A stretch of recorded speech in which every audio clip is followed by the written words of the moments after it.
Welcome to Glass Half Full Moon, where if we didn't wear ultraviolet garbage couture, Do you want me to do this one? that's as good as we're gonna get. I'll stitch it together in post. I'll fix it in post.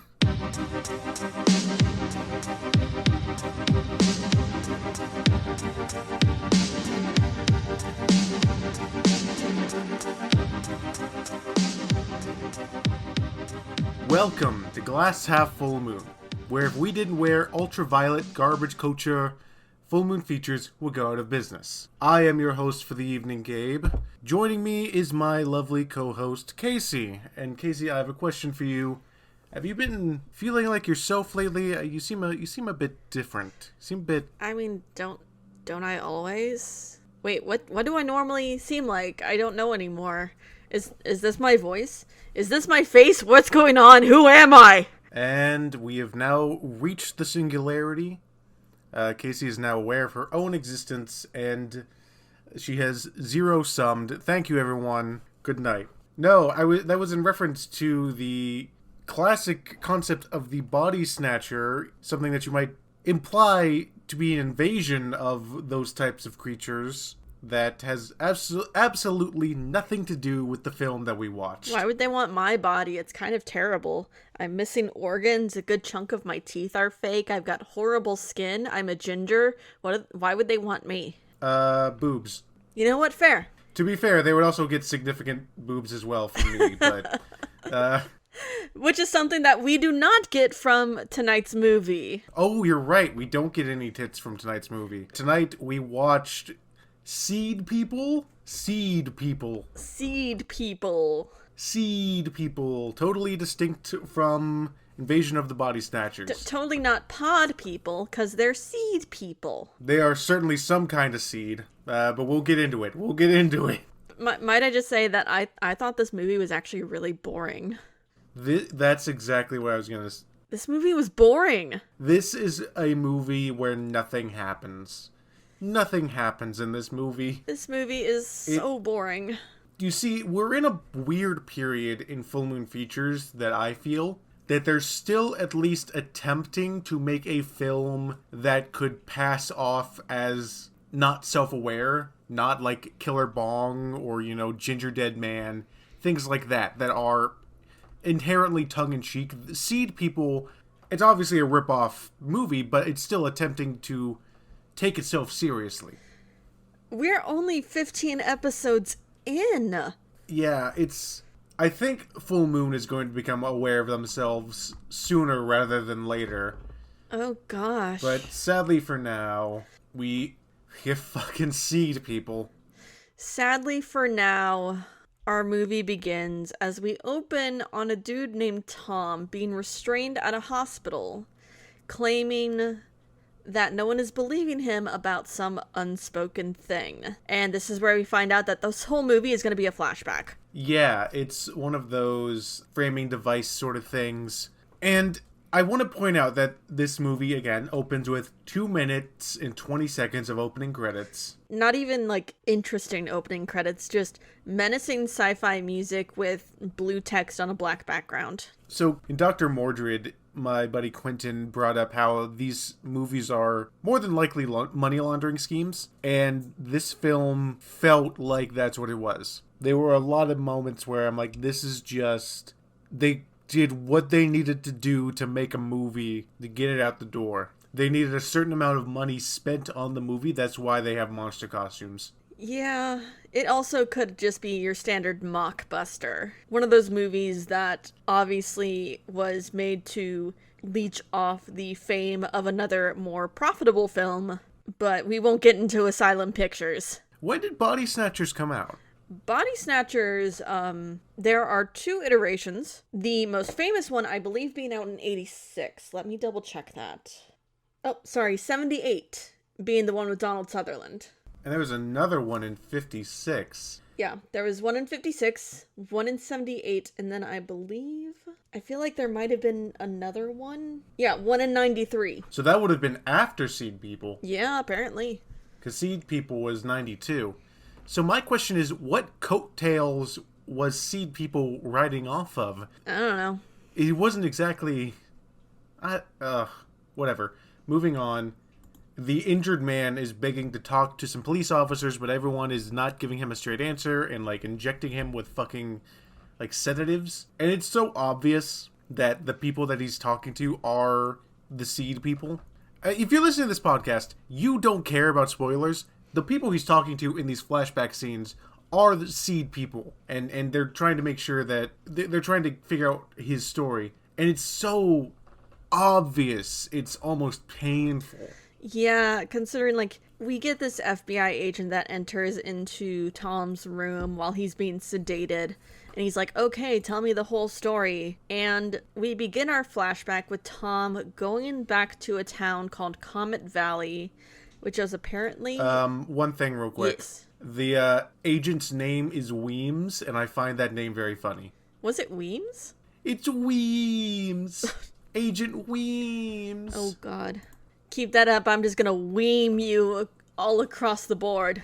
But we go to Comet Valley, it was? Comet Valley, which apparently is on an island of sorts, apparently, because it seems the only way in and out of the town is via a bridge that's gonna be out for 3 days. No. Okay, here's the thing. It's not an island. I know this because there's a line later in the film that's like, we can get back to civilization by going through the mountains. And it would imply that this is just some remote-ass fucking town that the only way in is a bridge. But the thing is, the thing about the bridge makes no sense to the context of the movie. It's just like thrown in. Oh yeah, the bridge is going to be out there for 3 days for repairs. It literally didn't need to be out. Oh, God. Okay. Tom is our main character, Tom Bates? Tom Bates. He's a geologist. Tom Baines. Baines. Okay, Baines.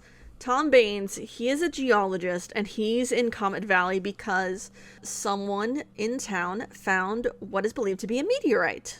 So he has gone to Comet Valley, and of course, he's staying in the bed and breakfast that is now owned by his ex-girlfriend. So you know there's going to be some romantic tension. And specifically, the girlfriend got it when her sister-in-law died. Now she needed to take over for it. And first of all, they have a guest book, like most, like hotels and such would have. But also they have it, you sign it with a quill. And I refuse to accept any bed and breakfast that makes me sign something with a quill. I will not accept that. No, that's literally you signing away your soul. And two, I fucking hate Tom. I hate Tom so much because he comes into this place that is owned by his ex-girlfriend, who is currently dating someone and is taking care of this someone's child. They are in a very clearly committed relationship. And he just starts hitting on her. Very clearly, very broadly, and just straight up being a homewrecker. It's not even subtle. Yeah, so the child in question is actually her niece. Oh, right. Yeah, Kimmy is her niece, and according to Kimmy, the housekeeper for the bed and breakfast is a weirdo. That's Miss Santiago. And honestly, I would be inclined to believe her with the fact that Miss Santiago threw a whole damn sausage in the sink. Oh, God, I wanted to eat that sausage so bad. It just seemed to be going to so much waste. But also the fact that she threw it in the sink. What normal person throws a whole damn sausage in the sink? That's not going to fit down the garbage disposal. Casey, here's the thing. She wasn't a normal person. Yeah, that's true. That is true. We've also glossed over the fact that... So, the meteorite was found in an orchard that is apparently in this town, and the owner of the orchard is super duper pissed because now he's saying there are rock hunters traipsing about in his orchard late at night. Right. What is going on is that there was a meteorite discovered, and now everyone's got meteorite fever, which I wrote down that doesn't make sense because that's not how meteorites work. There wouldn't just be a bunch lying around after you found one. It's not gold. You're not going to dig it up. And I thought that's what the movie was going for, which is, yeah, we found one, but a bunch of stupid people are going around seeing that if they can dig up any more. But no, they're straight up like, yeah, there could be a lot of more meteorites around here because that's how meteorites work. If a meteorite that large impacted an area, it would not be habitable, let alone just all of a sudden there would be meteorites around. Like, there are impact sites on Earth of massive meteorites, but there's a fucking giant crater, and there's like tiny fragments of meteorites sprinkled around. It's not, oh, there's this town coincidentally has 700% more meteorite impacts than every other place in America. If we sound a bit scattered, it's because this movie is fucking scattered. It's all over there was a moment in my mind I was like, I don't understand what is happening in the movie. I don't know why we're here. I don't know what the motivations of the characters are. They jump from scene to scene faster than the Flash. They introduce characters without even naming them, and it's like, Jesus Christ, tell me to buckle up before you shift gears. I got fucking whiplash because of this movie. Ugh. Oh, and so the scene with the daughter and Miss Santiago, or not the daughter, the niece, she's threatening Miss Santiago with a fork. Like, this isn't quirky behavior. This is a girl with psychosis that needs to be fucking treated. Like, they're acting like, oh, she's just dealing with the grief in her own way while she's holding a fork up to this housekeeper that, for all their knowledge, is totally fine. He's like, stay away from me, you demon. I'm going to gouge the demons out of you. It's like, oh, she's just dealing with the grief. No, she's crazy. She has psychosis. She's going to be a danger to herself and others. I just can't with this movie. I just can't. Like, we've watched some bad movies. This one, not only is it boring, it's hard to follow. And it's mildly infuriating in these characters. So, there's another thing. We have the main love interest, who is named Heidi Tucker. Mm-hmm. There was a scene where the family is having dinner, or having breakfast, rather. And there's a man there, for one scene, who kisses her on the forehead and is like, I'll talk to you later, sister. And then he leaves. And I don't think that character ever comes up again. Who looks identical to the actor that plays Tom. So I just assumed midway through this fucking movie, their relationships were changed from boyfriend and ex-boyfriend and girlfriend to brother and sister.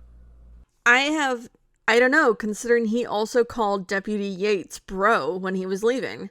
So I'm wondering if that might just be a term of affection in these parts, or like a term of familiarity to call people sis and bro. Well, the deputy would end up being his brother-in-law, right? No, because Heidi's not married to him. But that could be like an implication of like, yeah, bro, aren't you gonna put a ring on that finger anytime soon? Like, I don't know. The relationships in this movie make absolutely no sense. It's infuriating. But anyway, we get what's the fucking cop's name? Brad. I just called him Yates. Brad. IMDb. Brad Yates. Brad Yates. So Brad is going out and investigating the orchard for. Why is he investigating the orchard? Because he seems to be doing some suspicious activities even before what happens to him in the orchard, because he's turning the irrigation system. No, that's Frank. Frank is the one investigating the orchard. Frank is the one who turned on the irrigation system, and Frank is Kimmy's dad. But then why is he messing with the irrigation system before? I don't know, maybe maybe he works there. Why he up to this nefarious shit, though? See, this is what we're talking about in this movie. People do things for no reason. Why is Frank there? We don't know. He's messing with the irrigation system, and then he goes perusing the orchard and finds this funky-ass tree. Well, okay, before he does that, just real quick, he walks straight through a giant spider web. Yeah, I noticed that too. I was like, what the fuck? That would make me very uncomfortable. But not as uncomfortable as this next scene. Yeah. As we get to... I would assume you're in agreement here that this is the defining scene of this film. It's horrid. Where Deputy Frank is... No, Frank's not a deputy. Oh, God! Frank is not affiliated with the police department in any way. I think he just works at the orchard. Frank goes to the orchard, and there he finds a tree that has these weird-ass flowers growing on it. He's like, what the fuck? These are weird-ass flowers. I don't understand why they're growing here. He goes, and they're like, what's the giant flower that smells real bad? A Rafflesia? Yeah, they look like those. He pokes the core of one with a stick, and it comes on him. It splooges all over him. And I cannot understate how explicitly this scene is of a flower coming on a man. Like, this flower must be porcine in nature because it comes for a long time. You might think we're exaggerating, like, oh no, that couldn't be sure. No, it lasts for a good minute. It does, and it's white and it's ropey, and it's viscous. It is so blatantly this flower is finishing on this man. And it genuinely... all of my notes up to this point were like, what's going on? This is fucking dumb. Oh my god. And then it goes to, I don't like the cum flowers. Oh god, cum flowers. Those are cum flowers. That man is buried in cum. Cum people. Oh my god. It nasty. It nasty. Also, I think it killed him, because we later see him just covered in this cocoon of this cum coon. with part of his face sticking out, and it looks like his lower half is gone. So here's the one other interesting thing about this film, I will say, is the design of the primary seed person. In as much as it's a monster costume, but it's only the upper half of a human, which it walks like on its hands. walking around on its hands. It walks on its hands. It's got nothing from the hip down. Do you remember Boglins? No. They were like these little puppet toys that were just like these weird little monsters with arms. It reminded me of a Boglin. Oh wait, I do know what you're talking about. I didn't know those things had names. Yeah. But this thing pulls itself out of the cum coon that is Frank. And I'm just thinking, is he dead? I think it transformed Frank into that. So you're saying that Frank was a caterpillar? Yes. As far as this movie is concerned, that could be the truth of the world we're living in. But the weirdest part is, we get this alien thing coming out of the cum coon that is Frank, and the phone in Frank's truck starts ringing. And this creature starts crawling its way over to the truck, and then we see Frank answer the phone.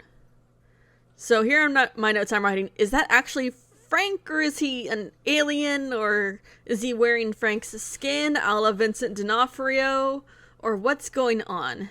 I would assume that this is a shape-shifting thing because of another amazing special effect we see later on.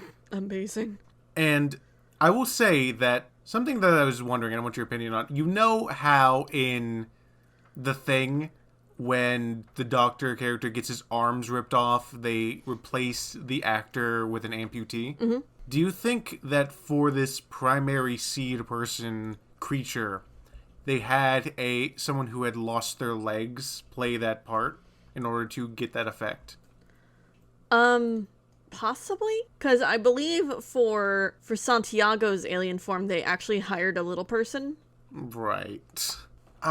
This film is weird. This film is so weird. And then we find some Native American cave paintings. That's the scene where it's over now. And then we have Miss Santiago calling Kimmy for supper. And Kimmy is behind the trees trying to record her doing anything fishy that might prove that she's being weird and crazy. And then Kimmy gets attacked by a tumbleweed. And then the seed people use rollout.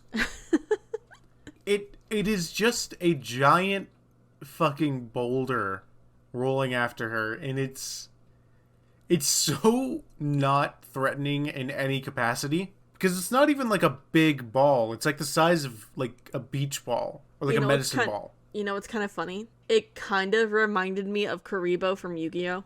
I see it. You said it, now I see it. Now I gotta go back and look at that creature design. Yep, there it is. That's Karibo. In fact, all of these Seedpeople creatures look like they could be Yu-Gi-Oh cards. They might have been. They might have been. Oh shit, was Karibo based off of Seedpeople? No. And then we get another scene of Tom being a home wrecker, which is very upsetting. And I just wrote, this guy really fucking sucks.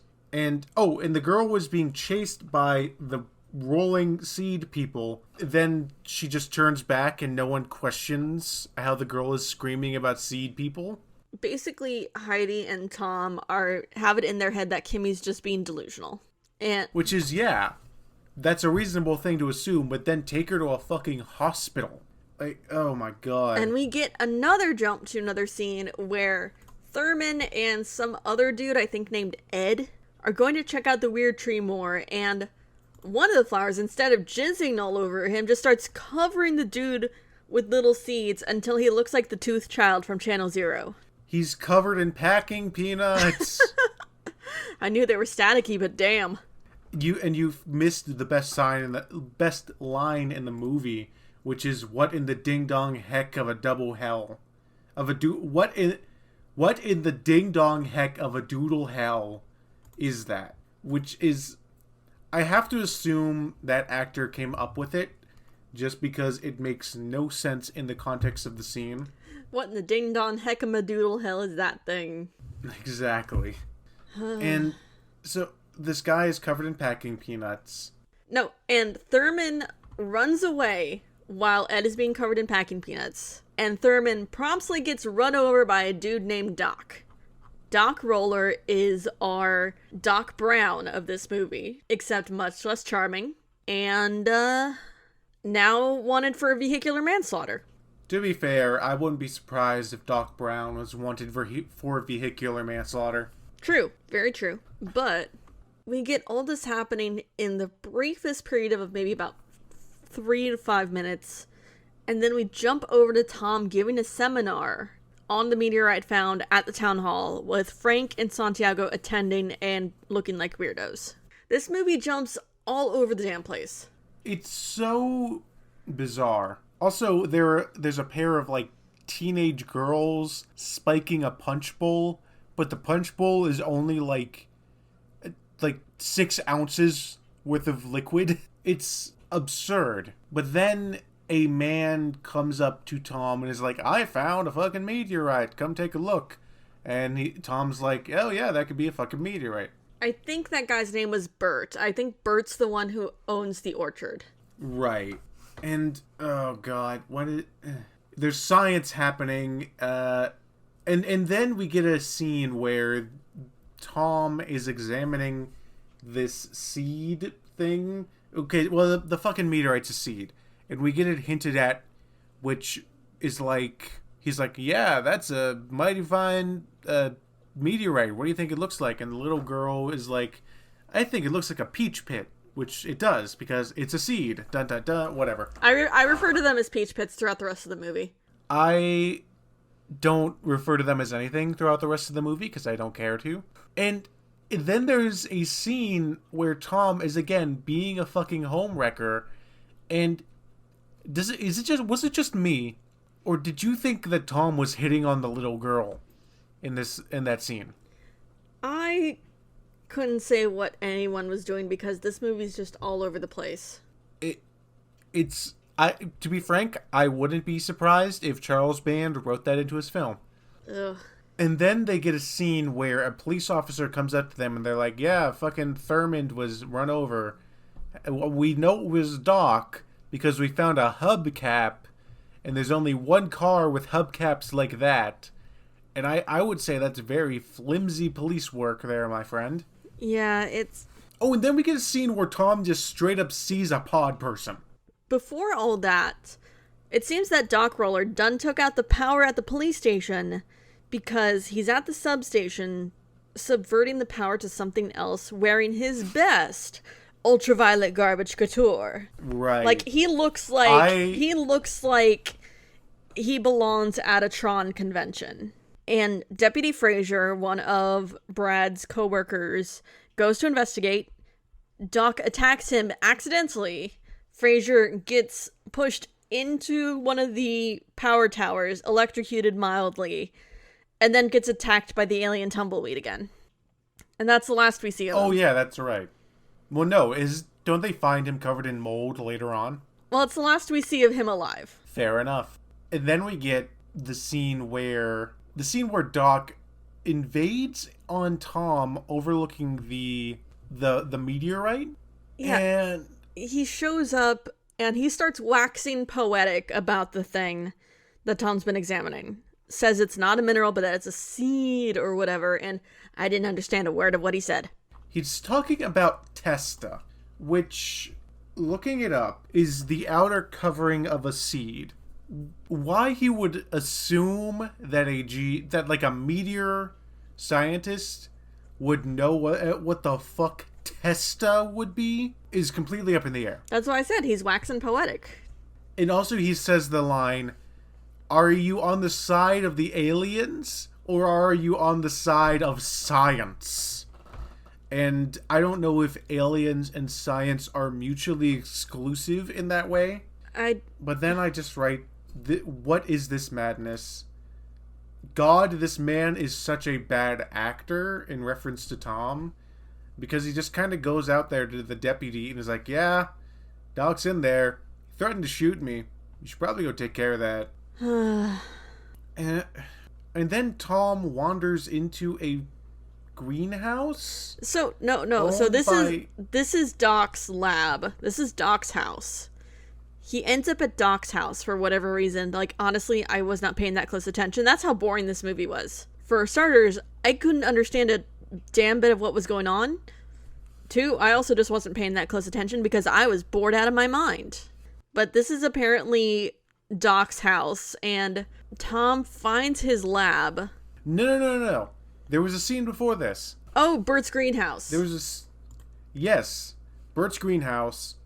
Because Bert says the line, "I'm busier than a one-legged man at an ass-kicking contest," which makes no fucking sense. It means that he's only got one leg to kick some asses with.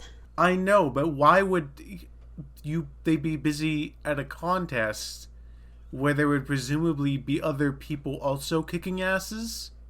I don't know, man.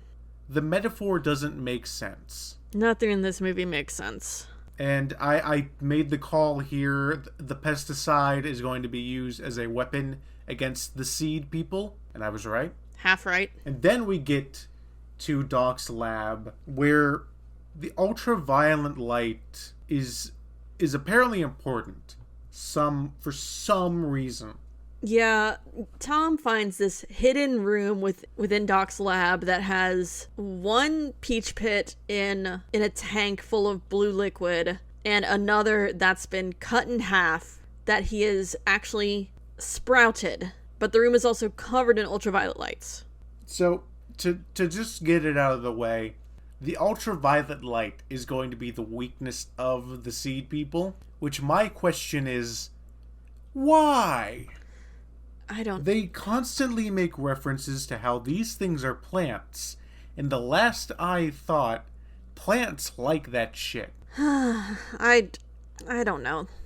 I don't know. This movie... And also... Maybe it's because they're space plants. And also, the ultraviolet radiation makes the plants makes the people taken over by the plants, makes them normal people again, which, like, the sun makes fucking ultraviolet radiation, you dumb motherfuckers.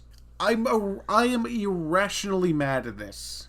Honestly, this is the first movie that we have covered that I almost want to say, let's just end it here, because none of this movie makes sense.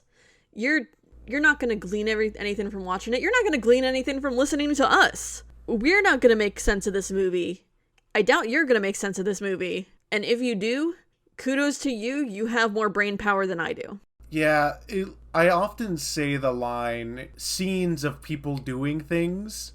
And that's what this movie is. It's just scenes of people doing things that don't progress the plot. And the only thing that I could... Again, we're going to be skipping, like... We're only, like, halfway through the movie at this stage. And literally nothing else happens. Literally nothing else. Where the only other thing that happens, really, is the kid records some of the seed people sort of, like, digging up something. She gets footage of the seed people. Oh, and there is the one other thing, the amazing special effects where Frank anamorphs into the seed people. Yeah, which I found very funny. He just crouches down and morphs into this boglin. And it's so stupid. It's so stupid. Kimmy runs away from this screaming like, "You're not my daddy!" And conveniently enough, her camera gets run over. And Heidi's like, "Oh, isn't it convenient that she says she caught it on tape, but her camera's been run over so she can't prove it and whatnot." Because Heidi is still convinced that this is just straight up psychosis.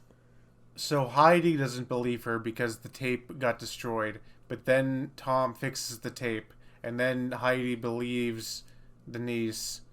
And why was that a scene in the movie? Why was that a conflict in the movie? Casey, why was that scene in the movie? Why was this movie made? We know why this was made. This was a money laundering scheme, but why was that scene in the movie? Padding the runtime. To have that conflict. Padding the runtime. There we go. She figured it out, people. Like, I am so frustrated right now. Like, There are a handful. There's only like a handful of scenes left. So they figure out that they're all the seed people. They go to the police station. They get some guns. Tom goes. He finds Doc sitting in a field. No, he's sitting in the cave paintings. And he's like, the fucking life forms crashed here millions of years ago. And this is the Native Americans saw it happen or whatever. And Doc says the line, "Plants are the most cunning and savage life forms." I think he watched The Happening. It is perhaps the dumbest statement I've ever heard. I think he watched The Happening. Ever. But you can't, because nothing about that movie was cunning in any way. I don't know. Maybe he's just a fan of Mark Wahlberg. Yeah, but Mark Wahlberg isn't exactly cunning. Ouch. And then we get a scene of stretchy arms where Frank finds the girls, makes them into seed people. Then we follow Doc and Tom. They find out that the seed people are digging up a giant pine cone covered in seeds. So they can plant more seed people. There are many seed people. And Bert dies. Seed Frank and Seed Ed attack him, because even though Doc said, "Oh, Bert's been immune because of the ultraviolet lights in your greenhouse," and no, I don't think that's the case, because they kill him. And then they all just walk in. They're like, "Yo, we're gonna murder you now." And apparently staring at the ultraviolet lights removes the seed people brain. And I don't know how the fuck that works, because of the sun! The sun is there all the time! Like, you dense motherfuckers! This is gonna be our most unfunny episode. This is just straight up anger. This movie was a waste of time. I will say, though, the flying tick alien is quite funny. I found it very humorous to look at. I guess. But it's just like, sort of flying around. But Heidi and Yates get filled in on what's going on, and they pretend to be the seed people again, so the other actual seed people start loading the peach pits onto the truck, and they can lure it away, but they're supposed to lure it to the substation, which I completely missed the plan with the substation. No, they don't explain the plan. You didn't miss it, they didn't explain it. Because I was paying attention to this film, despite my best efforts, and they don't explain it. but I assume they use the power substation as a way to power a giant array of ultraviolet lights. Which Yates promptly messes up because he drives like a dumbass and knocks over a good chunk of the contraption. And Doc has to sacrifice himself by using his body as the link between the two cords. And he dies, I guess. We don't see it. It just kind of happened. All the other Seed people go back to normal except for Santiago, who gets into the truck and starts driving it away. Apparently there were barrels of flammable substance in the back of the truck with the pits, and Tom chases after it, gets into the bed of the truck, starts busting open these barrels. Santiago goes full tumbleweed and jumps into the bed as well. Tom lights a flare before jumping off, hits his head on a rock, the truck rolls down a steep hill and explodes. That's literally... It is very funny how... I find it very funny how he falls on the rock, however, because he very clearly just gently puts his head on the rock. Dunk. Just a little and thunk. Then we're back in the future, and or the present day, I like, guess. There's a time period at some point in this film where we are. And they're like, hey, where's the doc? And Tom is like, he's dead. And they're like, cool, we're gonna become seed people now. Here's your fucking ex-girlfriend. She's a seed people. Good night. And that's literally how the movie ends. Like, this movie was infuriating. This was so stupid. Oh, Christ. This wasn't even, like, weird. It was just boring. Whatever you could say about something like Crash and Burn or Netherworld, the last one we saw, Netherworld was bad. Netherworld had a lot of scenes of people doing things, but it was also incomprehensibly weird, right? There was just weird shit going on at all times. Crash and Burn, there were such hammy performances, and like there was some weird stuff. This was just boring.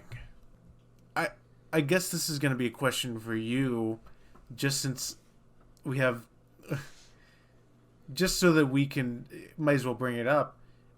Clearly, Full Moon Features, at this stage, didn't give a fuck about what they were putting out there. They didn't give a shit about the actual content of the film. So they could have put whatever they wanted in there. Why did they choose to put nothing? I don't know. And I guess this also goes for just these sort of mockbusters in general, where, yeah, you gotta kind of bite off from this other bigger property as your main idea, but you could put, like, crazy shit in your film. You could put people saying weird stuff. You could do whatever you want. Yet, 9 times out of 10, when it comes to these kinds of films, they don't put anything in the movie. This movie commits not just like putting money into it. It's like you couldn't even bother to write the characters like saying something. The characters say nothing. With a lot of the movies that we watch, whether they're good or bad, they're at least entertaining in a way. Like, even if I don't like a movie that we've watched, at least there's still some entertainment value to it. This movie has committed the worst sin, in that it was boring. The worst thing a movie can be is boring. Because I guarantee after we finish with this, after the episode comes out, I'm probably never going to think of this movie again. The only thing that I will remember this film for is the cum flower. I'm going to forcefully forget that one. I couldn't forget about it if I wanted to, Casey. And frankly, I'd rather have that be in my head than just the emptiness of the rest of this film. Like, there are flat performances everywhere. Doc Roller is the only one who plays his role with any sort of enthusiasm. And I just feel so bad that he basically carries this movie on his back to the best of his ability, but everything just keeps weighing him down. He carries the back half of this movie to the best he can. And it's just... But... it just doesn't work. But speaking of actors who tend to carry the film on their backs, You want to talk Casey, about what we are we going to be watching?